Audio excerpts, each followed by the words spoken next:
What's going on, folks? I'm Alex Story. This is Alchemist Fire, and the latest Dungeons & Dragons adventure, Icewind Dale, Rime of the Frostmaiden, is here. You can see it. I'm wearing blue glasses in respect for the icy tundra and this new frosty adventure that I'm going to talk to you about. So I've purchased the digital version right here on Roll20, and I've read through the entire book, and I'm excited to tell you all about it. I'll first talk about the adventure in general, then we're going to talk about basically some of the features that Roll20 brings to the table if you buy their version, and then just some of the cool things that I think are awesome about this specific adventure. So, but first, I have two things that I want to say. So first, subscribe. Subscribe to my channel. I checked, and it's a proven way to survive the frozen wasteland of Icewind Dale. Even better than winter survival gear. It's really the only way. Just subscribe to the Alchemist Fire because it'll keep you warm, right? So secondly, the second thing I want to talk about before we jump into this is there probably are going to be some light spoilers if you watch this. So I'm going to do my very best to not spoil big story beats and monsters and encounters, but I will be talking about some of the game mechanics. I'll be talking about the setting. I'll be talking about the background, and I'm going to be showing some of the maps. I'm not going to be zooming in and saying, oh yes, this is this monster that has these kind of stats, but you're going to see the tokens on the maps and on the pages, and you might get some spoilers. So with that warning in mind, if you plan on playing through this as a player character, maybe skip this one, or maybe skip through the parts where I show the maps and some of the monster art. But if you plan on being a dungeon master, feel free to check this out because it's hopefully going to give you a little bit of a leg up or an idea of what to expect before you buy this, or at least before you check it out on Roll20. So first, let's talk about what is this adventure about. So essentially, this adventure, if I could give it a theme, it's about isolation. Think in the cold north with scarce resources, with the winter cold, kind of bone-chillingly just freezing, with monsters about, with no resources. That's kind of the feel, like a survival, winter, horror, little elements of mystery, and of course, some elements of fun and like fantasy in there as well, as you encounter certain monsters and see certain marvels. But at the end of the day, it's a lot of brutal, cold, death, and surviving these frigid environments. That's the theme. But where is it set? So it's set in Icewind Dale, which is appropriately named. It's in the far north of the Forgotten Realms. So if you are familiar with Forgotten Realms, which is the setting, the official kind of D&D setting that Wizards of the Coast has for their adventures, this is kind of very, very north in the spine of the world, much farther north than the Sword Coast, kind of. And that's where Icewind Dale is. And it's kind of focused in an area around a group of villages called 10 Towns. So 10 Towns, appropriately named, is a group of 10 villages that kind of all interact with each other and trade with each other and are kind of allies, but they also compete. It's kind of like a fun little game they play. So that's the main settlement that the players will actually start in, is in 10 Towns. And then the other civilizations in Icewind Dale are primarily the nomadic Reghead tribes, which are kind of more like barbarian-esque. They kind of follow the reindeer and hunt them, and they're very rugged, and they're all like, they're named after winter animals. So there's like the tribe of the elk, tribe of the bear, tribe of the wolf, and tribe of the tiger, which in my head, I think saber-tooth tiger, right? So those are different tribes that you might run into, and that your player characters can even be from if you like. There's also some Goliath in the High Mountains. There's two different Goliath clans that survive in the High Mountains as well. So that's kind of the civilization that you interact with, but most of the time you're going to be interacting with the wild and the stuff that's going on in the winter. The hook of this adventure specifically is the adventurers are in 10 Towns, and mysteriously, for some reason, even though it's typically at least some degree of cold, especially in the winter in Icewind Dale, this winter is not changing, right? The seasons aren't changing. They're kind of stuck in this internal winter, and the Icewind Dale has been surrounded by these like winter storms. Nobody can kind of leave or enter, and it's too dangerous to kind of leave or enter. And that's kind of where the adventurers find themselves. They're kind of stuck in 10 Towns, and they have to figure out why this is mysteriously happening, and that's kind of the hook.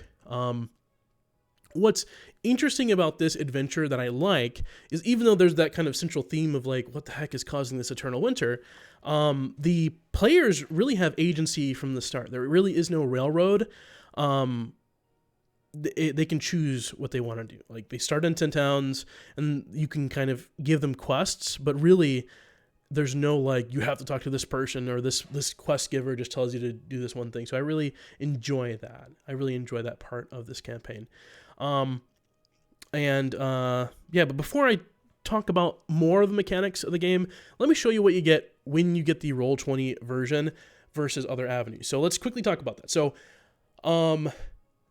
Icewind Dale, Rime of the Frostmaiden, this adventure is $50, $50 right now on Roll20, and that's a little bit more expensive than where you can get it from other places. So if I got it from D&D Beyond right now, which is another digital dealer, I'd get it for $29.99. And if I went on Amazon, I get it for $29.99. And if I went to a game store, I could probably get it from $20 to $50. And you can imagine that's a little bit more expensive. And you might be able to hear my kitten. He's messing with stuff. But beyond that, you're probably wondering what the difference is. Like, why is Roll20 charging $20 extra? And really the big difference in my head, and the way I describe it, is when you buy the physical book or even the digital book from D&D Beyond, you really only get the adventure, and with Roll20, you get the adventure plus like hundreds of hours of prep work. And what do I mean by that? So with Roll20, they've taken the book and everything in the book, and they've made it interactive and distributable to your player. So for example, all the monsters are set up for you, all the character sheets for all your NPCs are set up for you, all the maps are set up and laid out and gridded, and they even have dynamic lighting set up. So for example, say you're a Plus or Pro member on Roll20, you're going to be able to use a dynamic lighting feature built into the game. All the magic items are set up, all the handouts are set up, every little bit of art within the book is set up so you can easily just hand it to your players as a handout. So instead of like in real life where you kind of take your book and kind of turn around and be like, this is the monster that you see, Icewind Dale, Rime of the Frostmaiden, or at least any Roll20 module for that matter, they kind of break it down and make it distributable. So that's kind of the big difference that you get. In my head, it's worth the extra $20 because it's literally like hundreds, if not thousands of hours of preparation work. And especially in this day and age of everyone playing digitally, you should be playing digitally if you're not. Or at least be safe, social distance if you're playing in person. Then, I think it's worth the extra $20. But obviously, I've been using Roll20 for years. I might be a little biased. But beyond that, let me kind of show you what you get. So there are 39 pages here. 39, that means 39 maps that you and your players can jump into, which is unheard of. I might be mistaken, but I believe this is a record for the amount of pages and maps coming out of an adventure. So, for example, every single one of the 10 towns has a dedicated map. And let's talk about the map art for a moment, because in the most recent Dungeons & Dragons Wizards of the Coast adventure books, the art that you saw is was kind of like in the old school like grid version. Are you like rolling like a... What are you doing, buddy? Get over here. He's probably making tons of noise. But it was drawn in this like kind of old grid version. So there was like a grid and hand drawn and like kind of done by markers that you'd see in like a notebook back in the day. And it wasn't the most aesthetic for me, at least. So these newer kind of like blue versions are much better. So I enjoy that quite a bit myself, personally. Stop knocking that thing around. Hey. I might cut that. But anyway, so these are full art backgrounds, full art maps, and I really like that. I really like how that looks, and it goes beyond that too. So it's not just the 10 towns. So you have Bremen, you have Bryn Shander, which is the quote-unquote biggest city of them all. It's the walled city. This is where the 10 townsfolk would go to if there was an invasion. And, but you have all the 10 towns. And then beyond that, you also have the actual, like, battle maps, too. So, for example, here you have a keep. that you're going to be running into. I'm going to try not to focus too much on it. Obviously, you don't know what goes on in these rooms because you don't know what these numbers mean if you don't have the book in front of you, but you can kind of see they already are set up with monsters and walls, and it's pretty cool. You can kind of see it's already set up for you if you use these battle maps. And then we have even bigger like dungeons. So for the players to kind of interact with, they're all set up for dungeons, and it's huge. There are 39 of these pages. 39 of them, which is amazing. Like if you needed battle maps, if you needed content, needed things for your players to look at and put their tokens on while they fight monsters, I think this is probably going to be one of the best ones out there when it comes to the pre-made adventures. And obviously you can supplement by purchasing art from the Roll20 marketplace or making your own, just making a custom map and using like kind of like the freehand or shape tools, kind of go from there.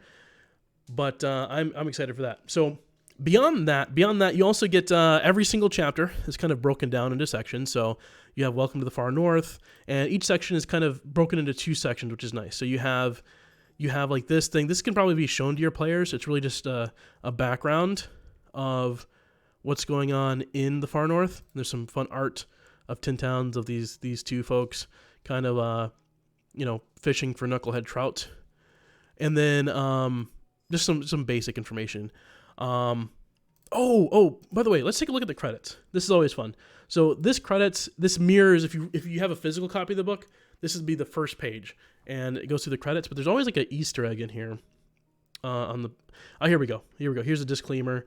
Easter egg. Okay. The windswept tundra of Icewind Dale is the true test of one's mettle. Here it is, survival of the fittest. Don't be fooled by the reindeer with glow-in-the-dark antlers and the tasty knucklehead trout, including the friendlier, more northerly knucklehead variety.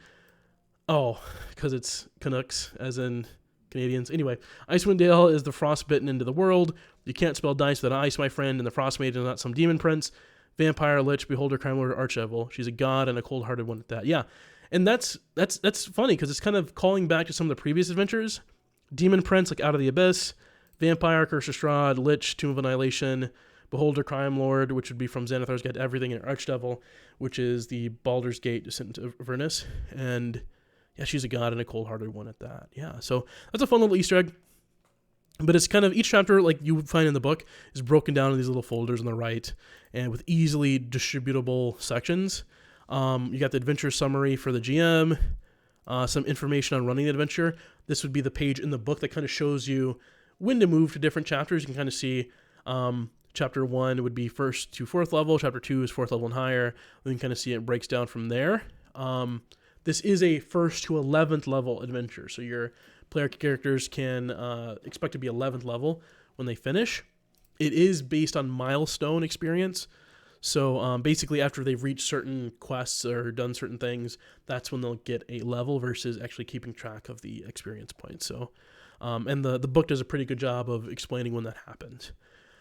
So let's talk about some of the unique features of Icewind Dale, Rime of the Frostmaiden, that make this adventure kind of really, really, really fun. So the first thing I want to talk about is secrets. So every single player character gets to draw from a deck of secrets. I imagine, I don't have the physical version yet. I am getting the limited edition copy tomorrow, but I imagine the physical version has a paper page with, I'm sure, cards that you can cut out. That's me mimicking scissors. And then you'd be able to draw that way. But here in Roll20, they have a deck that you can actually deal cards from. So your player character would draw from it, and they would flip it, and this would be the secret that they have. So just for example, this player character was an escaped prisoner, right? And that they keep that secret to themselves, and it might come up throughout the game.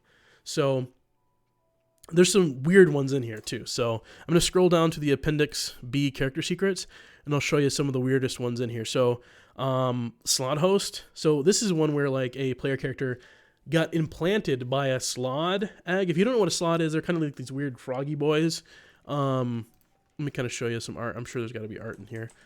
So, slod. So yeah, this is a slod. These weird, froggy, ugly, I think they're demons or something.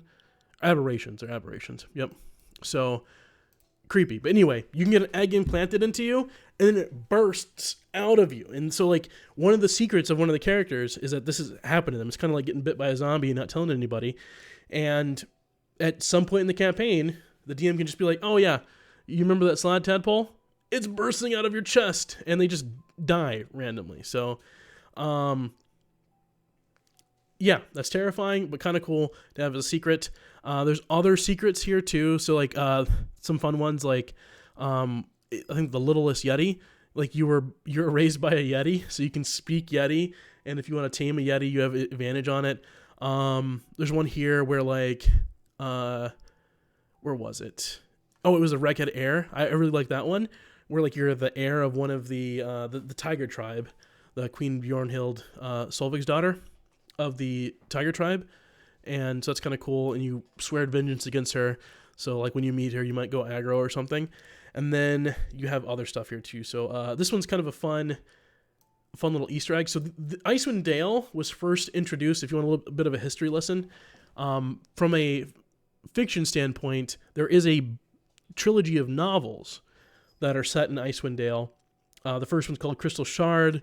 The second one is Streams of Silver. The last one is, I want to say, A Halfling's Gem. And I read the first two books. I haven't read the third one, but it's all set in Icewind Dale. And Drizzt Do'Urden is one of the main characters from that. So he's like a famous Drow Ranger. And so one of the secrets is you're just one of the fans of Drizzt Do'Urden. So it's kind of a fun little Easter egg. But beyond that, those are the secrets. And if you read the rules for secrets from the character creation section, one of the suggestions is you can even have a group of, you can have 2 secrets per character, which is really fun. So yeah, if you're running the adventure for a group that loves the ideas of characters who have secrets, you can allow each player to draw twice instead of once. So, which would be really, really fun. I think we might do it. We might try it once for now, just because it's my first time running the game myself. But I really like the idea of secrets because I think it's cool.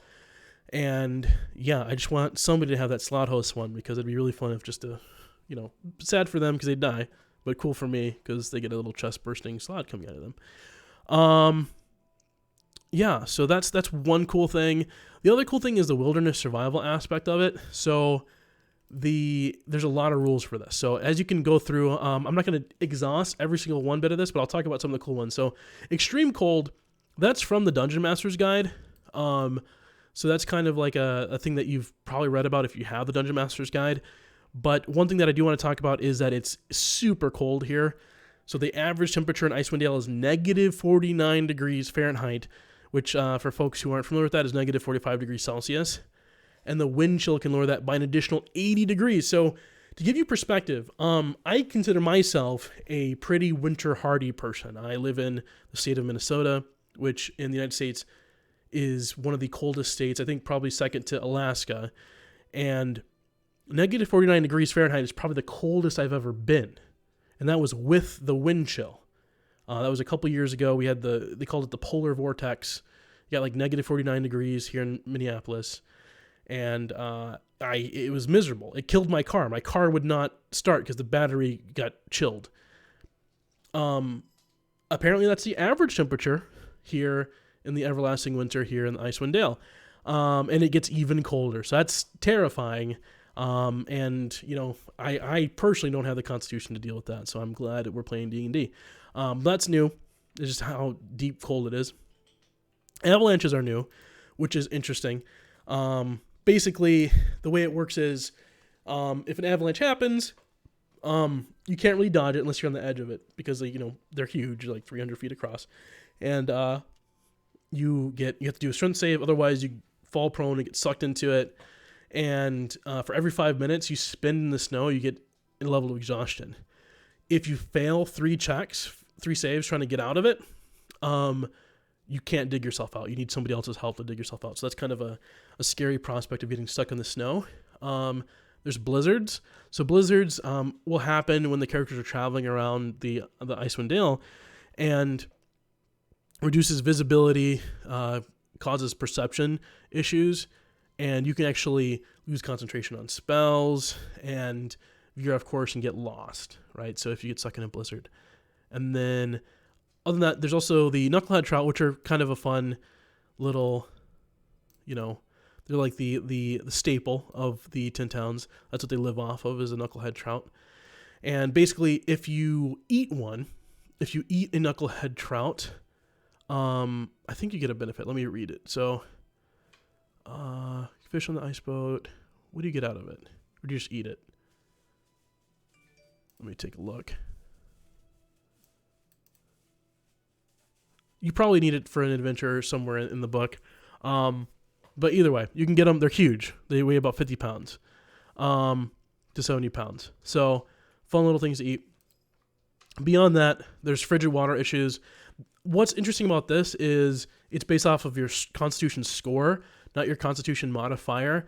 So, for example, let's say I have 10 Constitution. That means I can spend 10 minutes in the frigid water before suffering ill effects. And then if you have resistance to it, then you are immune to it, which is kind of awesome. Cool. And then other than that, oh yeah, the illumination. It's it's never brighter than dim because of the everlasting rime around, you know, the wind and snow and the sun being kind of covered up. But yeah, that's really it. Oh, dog sleds. I forgot to talk about that. So yes, there are dog sleds in this, which is fantastic. I think that's really, really cool. You can get a dog sled and you can go around in the winter, and you know, they use the wolf stat block, which is really, really fun. I think that's really, really cool. And they have information on traveling. I believe you can also get an axe beak too. So you can also get an axe beak and ride around on that. So, you know, yeah, you can ride around on an axe beak if you'd like, as travel around in the snow.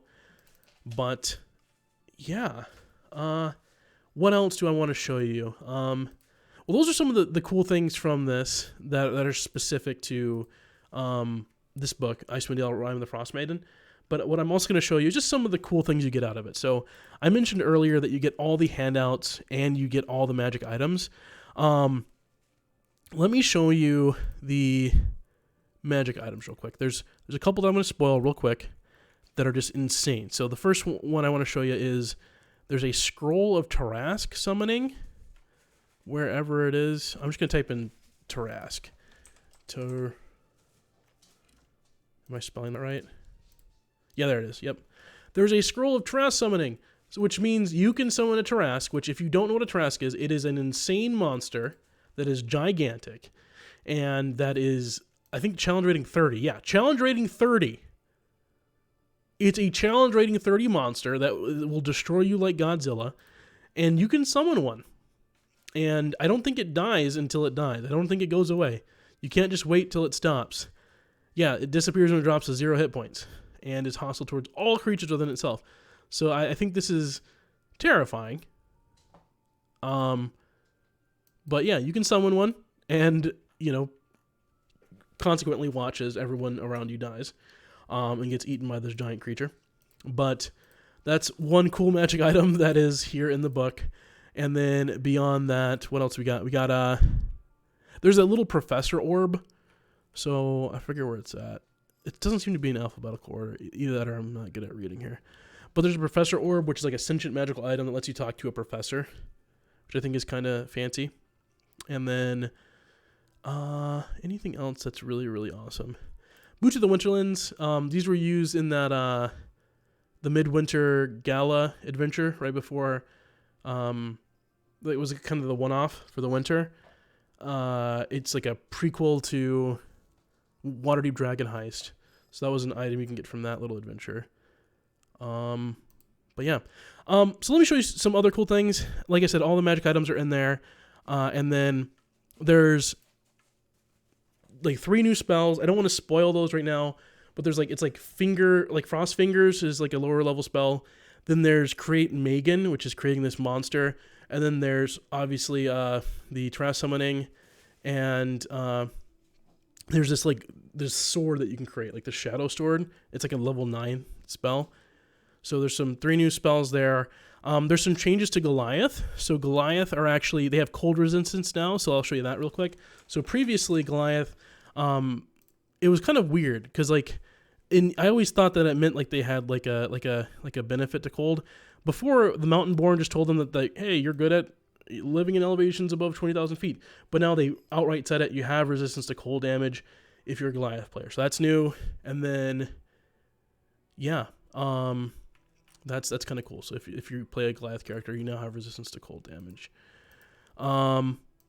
But yeah, I'll show you real quick some of the Roll20 features, and then we'll probably call it quits for today.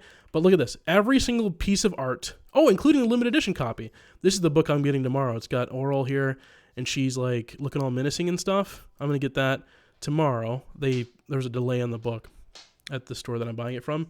But then you have all the different monsters and art and just different little moments in the book. Every single little piece of art from the book has been converted to a handout that you can give to your players. Just kind of add to that sense of ambiance, add to that sense of like, you know, mystery and wonder as they kind of go through and around the Icewind Dale. And that's just the player art handouts. There's also the monsters. So like you can kind of treat this as a little Pokédex. So as they run into some of these monsters, just go ahead and reveal it to them by hitting the show to players button there at the top. And that'll like live in their journal as like a little Pokédex. So yeah, it's really, really cool. But with that being said, that's the video. I hope you enjoyed this kind of overview of Icewind Dale, Rime of the Frostmaiden. There's been a lot that I talked about. It's been kind of stream of consciousness, as I've told you what I like from the book and what I enjoy from it. But let me know what you think about the video. Subscribe to the channel, like the video, and yeah, have a great day, and I will see you next time. Peace.